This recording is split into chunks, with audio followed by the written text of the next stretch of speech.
I was asleep at 4:30 a.m., dead tired, alone. Then I heard it, a voice, calm, sharp, insistent. Get up, move now. I didn't question it, I obeyed. Seconds later, my bedroom exploded, walls twisted, ceiling collapsed, everything I'd been lying on gone. I shouldn't have survived, not even a chance. And yet the voice came again, guiding me through darkness, dust, and falling debris. Left, stop, forward. Hours later, rescuers found me in the only space in the rubble that hadn't crushed me. I didn't find it, I didn't fight for it. I was led. And that voice, I can still hear it. Get up, move now. My name is Marcus David Reyes. I was born in East Los Angeles in 1962, the second of 4 children, raised by a mother who worked 2 jobs and a father who worked 3. We were not poor, but we were not comfortable either. We lived in that in-between space where you never went hungry, but you also never stopped worrying about money. My parents were good people, hardworking and honest, but they were not religious. They had both been raised Catholic, baptized as infants, confirmed as teenagers, and then, like so many others of their generation, they drifted away from the church as soon as they became adults and had the freedom to make their own choices. My mother used to say that God was too busy running the universe to worry about a family in East Los Angeles trying to make rent. My father never really talked about God at all. He believed in hard work and showing up early and leaving late and earning everything you got through sweat and sacrifice. If you asked him about faith, he would shrug and say that he believed in what he could see, what he could touch, what he could build with his own 2 hands. And for most of my life, I believed the same thing. I went to public school, got decent grades, graduated in 1980, and immediately went to work for a moving company because college was not something anyone in my family could afford. I spent my 20s hauling furniture up and down staircases, loading trucks, driving all over Southern California, and building a reputation as someone who showed up on time, worked hard, and never complained. By the time I was 30, I had saved enough money to buy my own small truck. By 35, I had 3 trucks and a handful of employees. By 1993, the year before the earthquake, I was running a legitimate moving business with 7 trucks, 12 employees, and enough contracts to keep us busy 50 weeks a year. I was proud of what I had built. I was proud of myself. But I was also exhausted. The kind of exhaustion that settles into your bones and does not leave no matter how much you sleep. The kind of weariness that makes you feel old at 31. I was working 80-hour weeks, managing payroll, dealing with difficult customers, fixing trucks that kept breaking down, and trying to hold together a business that felt like it was always one bad month away from falling apart. My personal life was not much better. I had been married once briefly in my mid-20s. Her name was Jennifer, and she was beautiful and kind and deserved much better than a husband who was never home. We lasted 3 years before she finally told me that she was tired of being married to a ghost. I could not blame her. I was never there. I was always working, always chasing the next contract, always telling myself that I would slow down next month, next year when things were more stable. After the divorce, I threw myself even deeper into work. It was easier than dealing with the loneliness. It was simpler than facing the silence of an empty apartment. Work gave me purpose, gave me identity, gave me something to focus on other than the fact that I was 31 years old alone and not sure what I was actually living for. By January of 1994, I had been single for almost 4 years. I was living in a 1-bedroom apartment in Northridge, a neighborhood in the San Fernando Valley about 20 miles northwest of downtown Los Angeles. It was a decent place, nothing fancy, just a bedroom, a bathroom, a small kitchen, and a living room barely big enough for a couch and a television. The building was older, built in the 60s or 70s, 3 stories with about 30 units total. I did not know most of my neighbors. I was never home long enough to meet them. I would leave before sunrise, work until dark, come home, eat something quick, watch a little television, and fall into bed exhausted. That was my life. That was who I was. A man running so fast from his own emptiness that he never stopped long enough to ask the questions that actually mattered. Questions about meaning, questions about purpose, questions about whether there was something more to this existence than just working and sleeping and waiting to die. I did not believe in God. At least I told myself I did not believe. The truth is more complicated. The truth is that I had never really given it much thought. I was not an atheist in the intellectual sense, someone who had carefully examined the evidence and concluded that no divine being existed. I was more of an indifferent agnostic, someone who simply did not care enough to investigate. Religion was for other people. Faith was for those who needed a crutch to get through life. I was strong. I was independent. I had built everything I had through my own effort. What did I need God for? That was my mindset on January 16, 1994, the day before everything changed. It was a Sunday, but I was working anyway because one of my biggest clients had an emergency move scheduled. They were relocating their entire office because of a lease dispute, and they needed everything done before Monday morning. I had committed to the job weeks earlier, and even though every part of my body was screaming for rest, I showed up at 6 in the morning and did not finish until almost midnight. 18 hours of hauling furniture, carrying boxes, directing my crew, dealing with a customer who kept changing his mind about where he wanted everything placed. By the time I got home, I could barely keep my eyes open. I remember pulling into the parking lot of my apartment complex and just sitting there for a few minutes, too tired to move. My shoulders ached, my back was killing me, my hands were raw from gripping boxes all day. I finally dragged myself out of the truck, climbed the stairs to the second floor, and unlocked my apartment door. Inside, everything was quiet and dark. I did not bother turning on lights, I did not bother eating. I just kicked off my boots, stripped off my work clothes, and collapsed onto my bed in nothing but my boxers and a t-shirt. The mattress felt like heaven. I remember thinking as I sank into the pillow that I was going to sleep for at least 12 hours straight, maybe longer. I had nothing scheduled for Monday until the afternoon. For once, I could actually rest. I fell asleep within seconds. Deep, dreamless, dead sleep. The kind of unconsciousness that feels like being erased from existence. No thoughts, no awareness, just nothingness. I do not know how long I slept before it happened. Later, I would learn that the earthquake struck at exactly 4:55 a.m. Pacific Standard Time. The initial rupture occurred about 12 miles beneath the surface, roughly a mile south-southwest of Northridge. The quake measured 6.7 on the moment magnitude scale, which does not sound particularly impressive until you understand that the shaking intensity in some areas reached IX on the Mercalli scale, which means violent, destructive, catastrophic.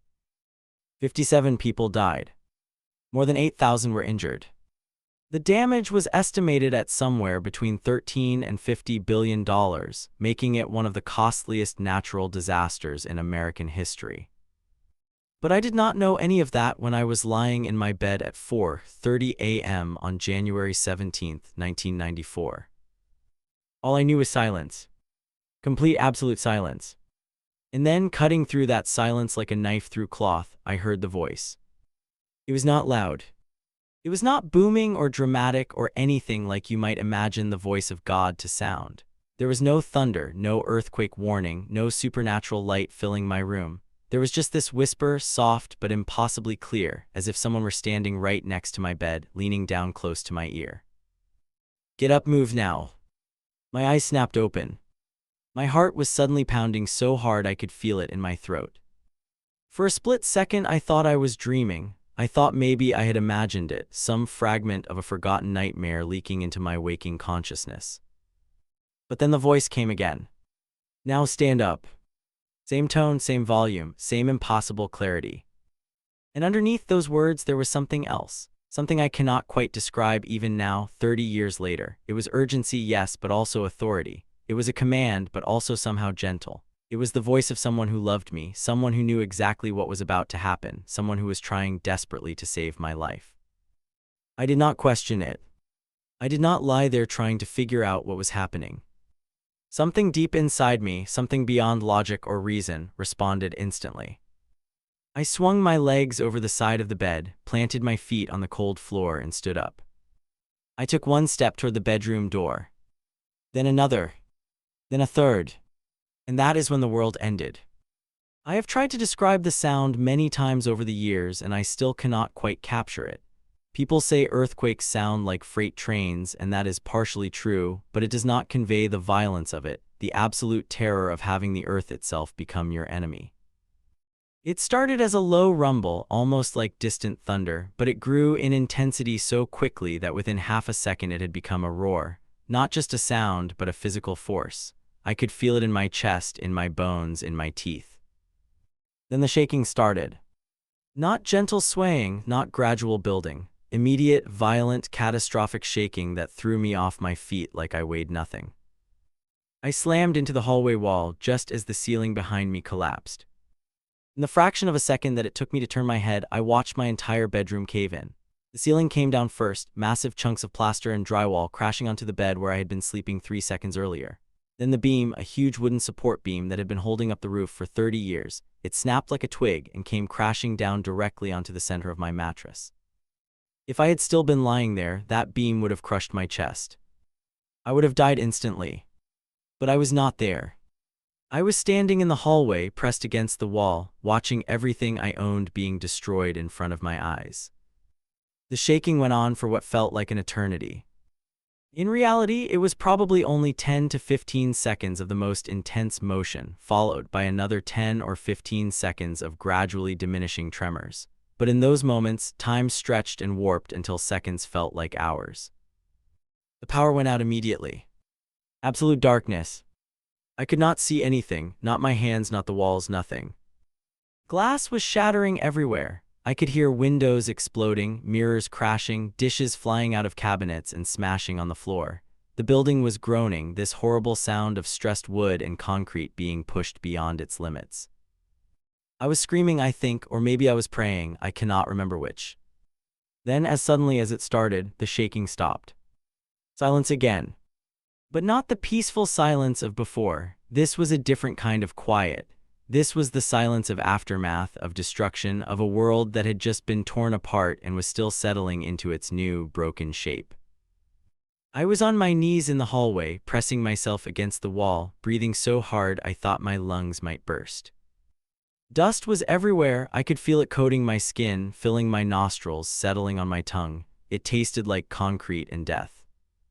I tried to stand up, but my legs were shaking too badly. I tried to call out to see if any of my neighbors were okay, but my voice came out as nothing more than a ragged croak. That is when the voice returned. Do not panic, crawl forward. The same whisper, the same calm, steady, impossibly clear tone. But this time there was something else in it, something almost tender, like a parent comforting a terrified child. Breathe, you are going to be okay, but you need to move, crawl forward. I do not know why I obeyed. I was terrified, I was disoriented. I had no idea which way was forward or backward or anything else. The darkness was so complete that it felt almost solid, like a physical weight pressing down on me. But something about that voice made me trust it. So I started crawling. I moved slowly, carefully, feeling my way through the destruction with my hands. The floor was covered with debris. Broken glass cut into my palms. Chunks of drywall scraped against my knees. Every few feet I would encounter an obstacle, some piece of furniture or fallen ceiling that blocked my path. Each time I got stuck, the voice would guide me. Left. So I went left, feeling along the wall until I found an opening. Stop. I froze, and a moment later I heard something heavy shifting above me. If I had kept moving, it would have fallen directly on top of me. Lower your head. I pressed my face almost to the floor, and I felt something pass over me, missing my skull by inches. Forward slowly. I kept crawling inch by inch through what had once been my living room and was now an unrecognizable maze of destruction. At some point I started crying.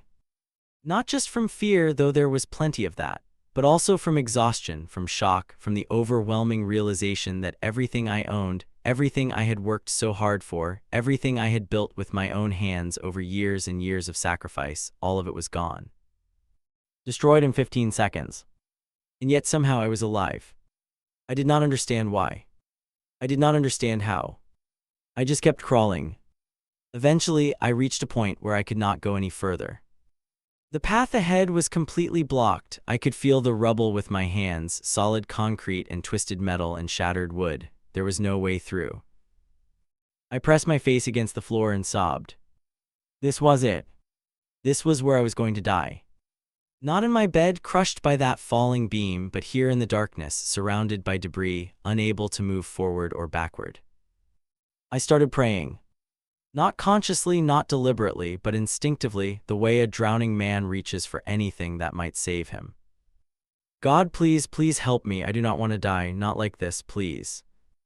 I do not know how long I lay there, whimpering those words into the dust and darkness. And then the voice came again. Softer this time, almost gentle. There is space to your right, trust me. I turned my head, even though I could not see anything. Where, I whispered. To your right, low near the floor, there is an opening. It is small, but you can fit through. Trust me, Marcus. The voice said my name. That is the detail that still gives me chills when I think about it. The voice knew my name. I had not introduced myself. I had not said anything except desperate, incoherent prayers. And yet, in that moment of absolute despair, the voice spoke my name with such familiarity, such intimacy, that it felt like being recognized by someone who had known me my entire life. I reached to my right. At first I felt nothing but solid rubble. But then lower, almost at floor level, my fingers found empty space. An opening. Small, impossibly small, barely wide enough for my shoulders. But it was there. I pressed my face against the floor and peered into the darkness, but I could not see anything. There was no light, no indication of what was on the other side. For all I knew, this opening led to an even more confined space, a pocket that would trap me more completely than where I was now. But the voice had told me to trust. So I did. I squeezed myself through that opening, scraping my shoulders against rough concrete, wriggling and pushing and pulling until I emerged on the other side. And immediately, I could tell that this space was different. The air was fresher here, there was more room to move. I could actually sit up without hitting my head on debris. I had found a pocket. Later, the rescuers would tell me that this pocket was created by a peculiar arrangement of fallen beams and collapsed walls. Two large structural elements had fallen against each other at just the right angle, creating a small triangular void in the center of the destruction. It was barely 6 feet long and maybe 3 feet wide. Nowhere near enough space to live comfortably, but more than enough to survive. They would also tell me that this was the only survivable space in my entire apartment. Everything else had been completely pancaked.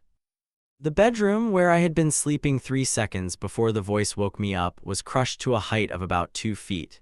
Anyone in that bed would have been killed instantly. The living room, where I had crawled through the darkness, was a maze of fallen concrete and twisted metal. If I had taken a wrong turn, if I had gone right instead of left, if I had kept moving when the voice told me to stop, I would have been crushed by shifting debris. But I had followed the voice, and the voice had led me to the only place I could survive. I do not know how long I was in that pocket. Time stopped making sense after a while. I drifted in and out of consciousness. The dust made it hard to breathe. My body was battered and cut from crawling through the debris. I was cold, wearing nothing but boxers and a t-shirt, curled up in a small space surrounded by concrete. But I was alive, and the voice stayed with me. Not constantly, not with long speeches or detailed instructions, but every so often, when the fear started to overwhelm me, when I began to panic about running out of air or never being found, the voice would speak again. Be still, help is coming. Breathe slowly, conserve your strength. You are not alone, Marcus, I am with you. That last one broke me. I lay there in the darkness, surrounded by destruction, and I wept like a child. Not from fear anymore, not even from relief. I wept because, for the first time in my entire life, I understood that I was not alone. I had spent 31 years convincing myself that I was self-sufficient, that I did not need anyone, that I could handle everything on my own through sheer willpower and hard work. I had pushed away friends, I had destroyed my marriage, I had isolated myself from family. I had built walls so high and so thick that no one could get through. But in that pocket of survival, in the darkest moment of my entire existence, someone had gotten through. Someone had been with me all along. Someone had been watching over me, protecting me, guiding me, even when I did not believe he existed. And when I needed him most, when my life was measured in seconds and my survival depended on following instructions I did not understand, he spoke. And I listened. And that saved my life. The rescuers reached me about 6 hours after the earthquake.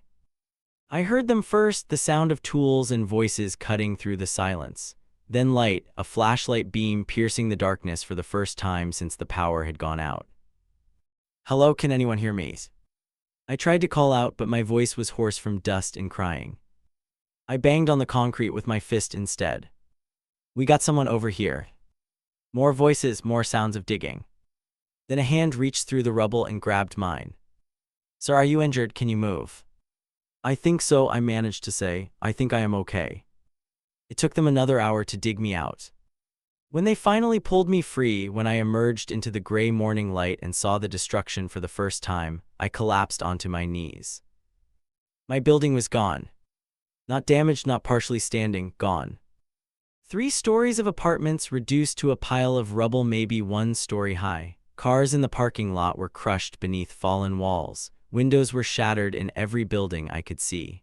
Cracks ran through the pavement like scars.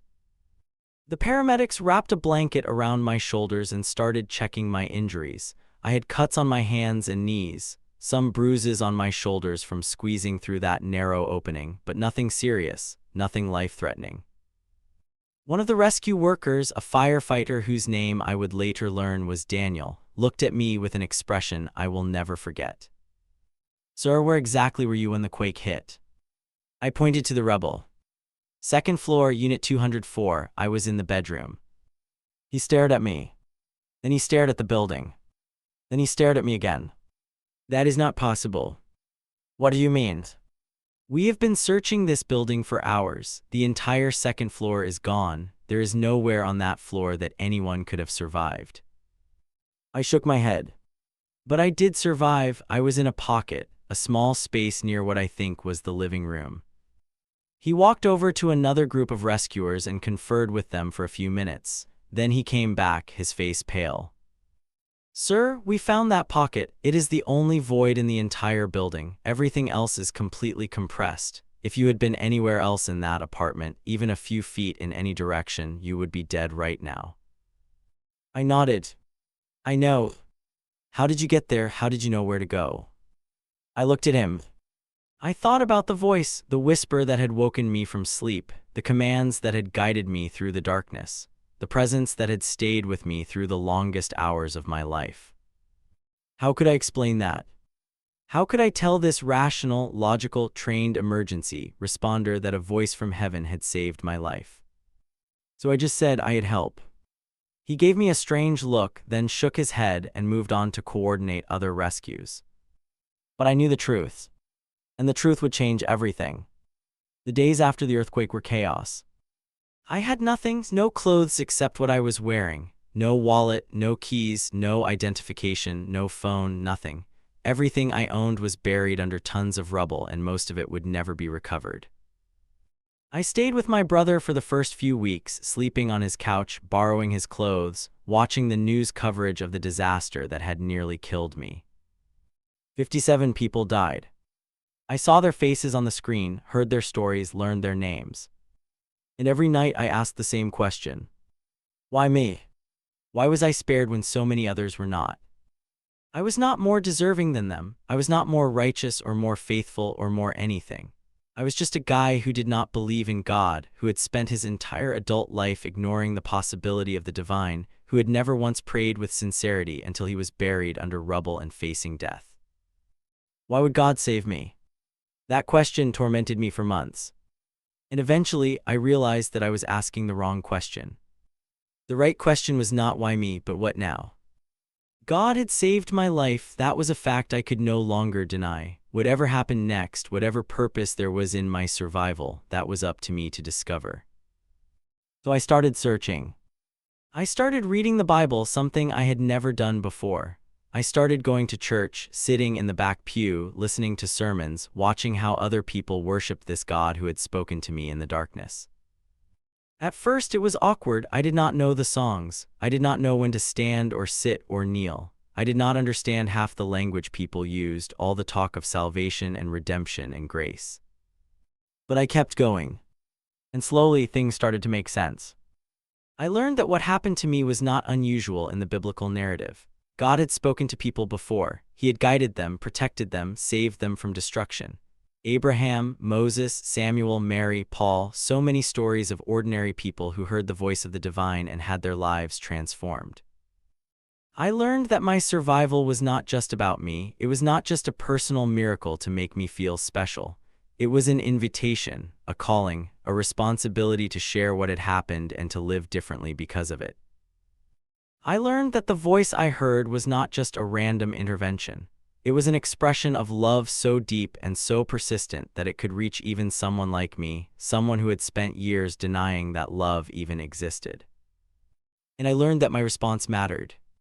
I could take this miracle and simply be grateful for it, go back to my old life, work myself to exhaustion again, and pretend that nothing had fundamentally changed. Or I could accept it for what it was, a gift that demanded a response, a second chance that came with responsibilities, a new beginning that required me to become a new person. I chose the second option. It was not easy. Changing your entire worldview at 31 years old is one of the hardest things a person can do. I had decades of skepticism and self-reliance built up like scar tissue around my heart. Breaking through all of that took time, took effort, took countless moments of doubt and frustration and wanting to give up. But I kept going.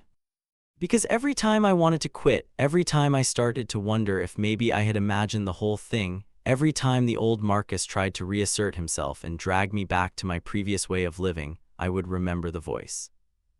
Get up, move now. Those words saved my life. And they continued to save me in a different way every single day after. I rebuilt my business, but differently this time. Instead of working 80 hours a week, I worked 40. Instead of chasing every contract, I focused on the ones that allowed me to be present for my employees, to actually know their names and their families and their struggles. Instead of treating my company as an end in itself, I started seeing it as a tool for something larger, a way to provide for people, to serve my community, to be a blessing rather than just a successful businessman. I got involved in disaster relief. After surviving the Northridge earthquake, I felt called to help others who faced similar situations. I trained as a volunteer with the Red Cross. I participated in relief efforts after floods, after hurricanes, after other earthquakes. I used my moving trucks to transport supplies and my knowledge of logistics to help coordinate responses. It was not glamorous work. It was often exhausting and emotionally draining. But every time I held the hand of someone who had just lost everything, every time I looked into the eyes of a survivor who was wondering why they had been spared, I felt like I was exactly where I was supposed to be. I told them my story. I told them about the voice. I told them that they were not alone, that someone was watching over them, that their survival meant something. And sometimes I could see the spark of recognition in their eyes. The same spark I had felt in that pocket of survival when the voice said my name. I got married again. Her name was Alina, and I met her at church about 2 years after the earthquake. She was a nurse, divorced like me, with 2 young children and a faith that had been tested by hardship but never broken. When I told her my story, she did not look at me like I was crazy. She just nodded and said, "God speaks to his children in many ways. You were blessed to hear him so clearly." That was when I knew I was going to marry her. We celebrated our 25th anniversary last year. Her children became my children. We raised them together, went through struggles together, built a life together that neither of us could have imagined before the earthquake. None of it would have happened if I had stayed in that bed. None of it would have happened if I had not listened to the voice. So here I am, almost 30 years later, finally telling you the full story. Not because I think I am special. Not because I want attention or praise or anything for myself. I am telling you this because I believe that the same God who spoke to me on that January morning is still speaking today. He is speaking to you. Right now, in this moment, as you read these words or hear this story, he is speaking. Maybe not in an audible voice, maybe not with the same dramatic urgency that woke me from sleep, but he is there, calling out to you, trying to reach you, waiting for you to listen. And I want you to know that it is not too late. No matter how far you have wandered, no matter how long you have been ignoring his voice, no matter how many years you have spent convincing yourself that you do not need him, that you can handle everything on your own, that faith is for the weak and the desperate. He is still there. He is still speaking. He is still reaching out his hand in the darkness, ready to guide you to safety. I know this because I was you. I was the skeptic, I was the self-made man. I was the one who spent decades building walls so high that no one could get through. But God got through. When I needed him most, when my life hung in the balance, when the difference between survival and death was measured in seconds and inches, he spoke.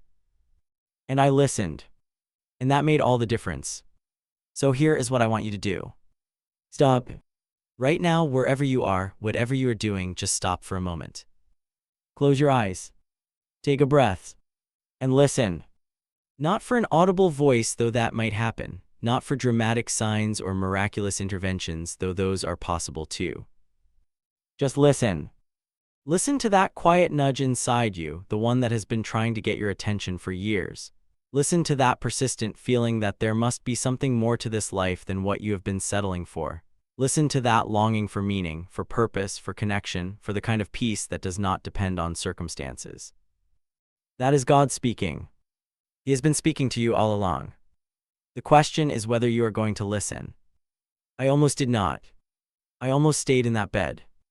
I almost ignored the voice and rolled over and went back to sleep. And if I had, I would have died at 4:31 a.m. on January 17, 1994. But I did not ignore it. For reasons I will never fully understand in that moment, in those seconds between hearing the voice and the world exploding around me, I chose to listen. I chose to obey.